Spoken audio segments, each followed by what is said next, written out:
Breaking tonight, Westminster is on fire, not with flames, but with betrayal. A scandal so deep it could rewrite the story of the Labour Party forever. Moments ago, confidential WhatsApp messages from Keir Starmer's inner circle were leaked to the public, revealing a network of private conversations that exposed the man behind the polished speeches, the calm interviews, and the carefully crafted public image. Inside those digital corridors of secrecy, the messages tell a different story, one of arrogance, manipulation, and quiet contempt for the very people who trusted him. What started as whispers on social media has now erupted into a full-blown political earthquake, shaking the foundation of Labour itself. Within hours of the leak, screenshots began circulating online, fragments of truth, painting a grim picture of Starmer's leadership. At first, people thought they were fake, the usual political smear. But as verified insiders confirmed their authenticity, panic spread through Labour HQ like wildfire. Staff deleted accounts, phones were switched off, and legal teams scrambled to trace the source. But it was too late. The messages were everywhere, copied, archived, immortalized. No denial could erase what the nation had seen. In one message reportedly from Starmer himself, he mocked senior MPs who questioned his leadership, calling them political amateurs and dead weight. In another, a top advisor described Labour voters in northern towns as emotionally driven and easily steered. These words, cold, dismissive, dripping with disdain, shattered the image of unity Starmer had carefully built. The messages didn't just expose private conversations. They exposed a mindset, one that sees people not as citizens, but as tools in a political game. By dawn, headlines screamed betrayal. BBC reporters camped outside Parliament while talk radio lit up with fury. "This is the real Starmer," one caller said. "He talks about transparency, but hides behind encrypted chats." Others demanded an inquiry, accusing Labour of deceiving the public. What no one expected was the speed. The way the leak spread, like a virus infecting every corner of political life. Even Downing Street refused to comment, fearing the blast radius might cross party lines. But behind the public outrage, something even more dangerous was unfolding. According to sources close to Labour, the leak didn't come from outside hackers or foreign interference. It came from within. Someone inside the party had broken the circle of silence. Someone who wanted the truth out. And that revelation, that a trusted insider had turned against Starmer, sent shockwaves through every rank of Labour's machinery. Loyalty, once a badge of honour, suddenly became a question mark. Who could be trusted now? Meanwhile, opposition leaders smelled blood. Nigel Farage took to live television, his voice dripping with triumph.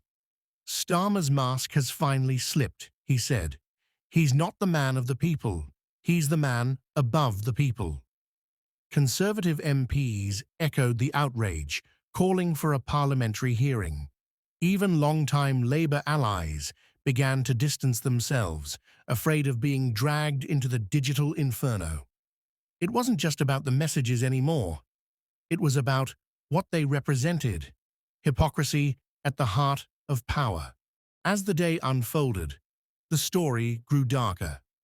Among the leaked conversations were screenshots hinting at coordination between Starmer's team and key media figures. Journalists who allegedly helped shape favourable coverage while silencing internal critics. If true, it meant the press itself had been compromised, manipulated to protect one man's political empire. The revelation hit like a thunderclap, striking at the heart of democracy. People began asking the question no one dared voice before. Was the truth ever real, or had it been manufactured from the start? Inside Labour headquarters, The atmosphere was electric with fear. Phones buzzed, screens flashed, advisors whispered in corridors thick with tension. Starmer himself, sources say, looked pale, shocked, cornered. One witness described him as a man watching his political life dissolve in real time. His response was swift, a press statement promising a full investigation and calling the leak a smear campaign by enemies of progress. But the words fell flat. The country wasn't listening to denials anymore. They had seen the messages. They had read the tone, and the tone spoke louder than any apology ever could. Across social media, a movement began to form. Hashtag Starmer Exposed trended at #1 within minutes. Memes, screenshots, and commentary flooded every feed. The people, once passive observers of politics, became digital investigators, dissecting every word of the leak.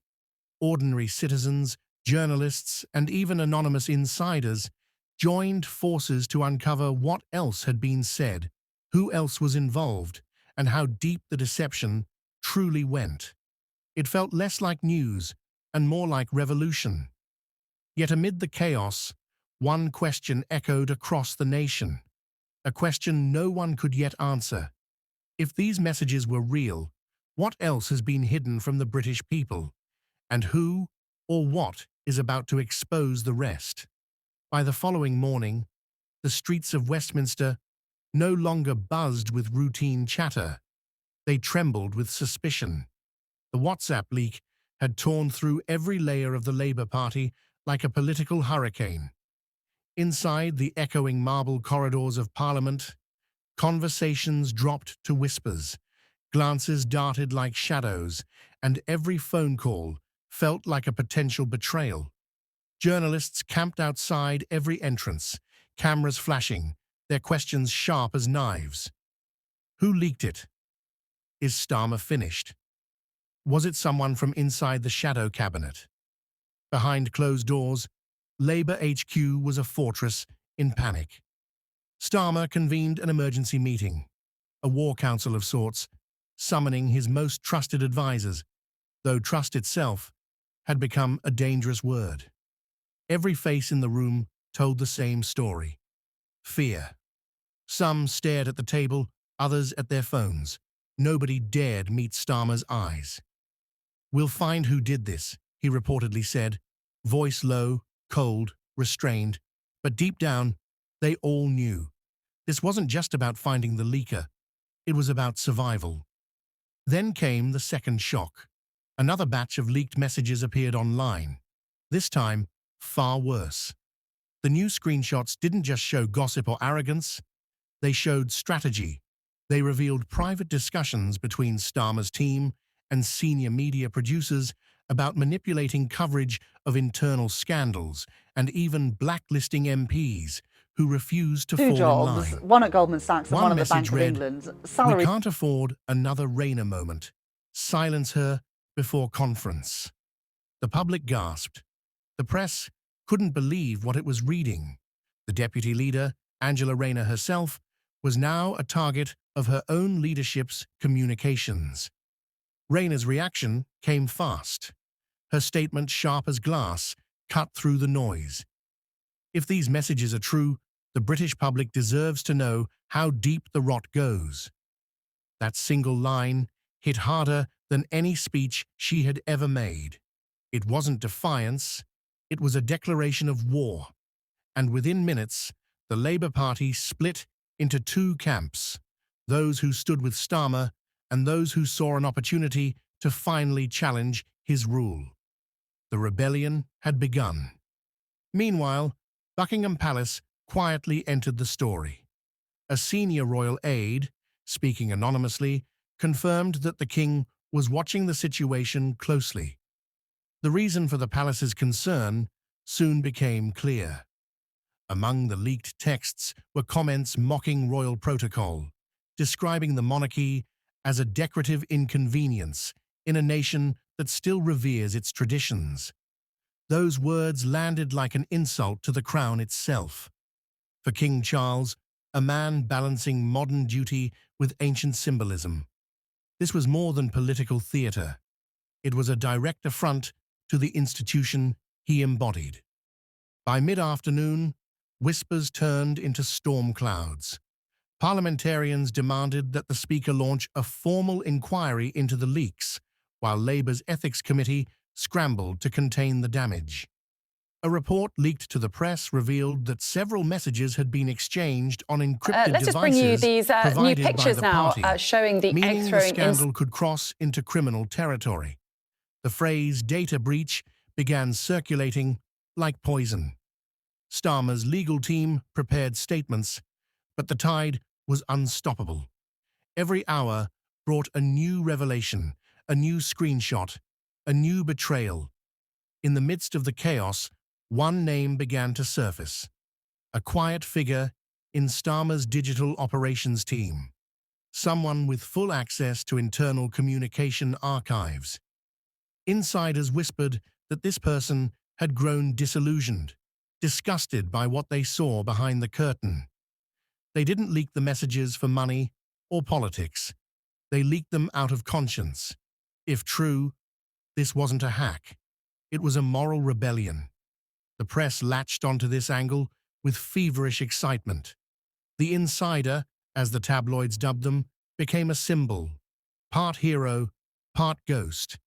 Nobody knew who they were, and yet everyone wanted to believe they existed. Social media turned them into legend. Memes called them Britain's Snowden.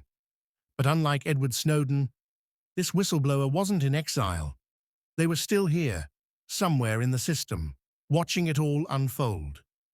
As pressure mounted, Starmer's allies began to fracture. A senior aide resigned live on air, stating simply, "I can no longer defend the indefensible." Donations froze overnight. Major backers demanded answers. The BBC reported that Starmer had cancelled his weekend appearance, citing security concerns. Behind the scenes, Labour's internal servers were locked down and staff were ordered to surrender their phones for inspection. It was no longer a party, it was an investigation site. Yet even as the nation watched the Labour crisis implode, something darker was rising beneath it. Cybersecurity experts warned that the leaks might not be finished, that more encrypted data was scheduled for release. Anonymous Telegram channels hinted at a second wave, one that would shake Westminster to its knees.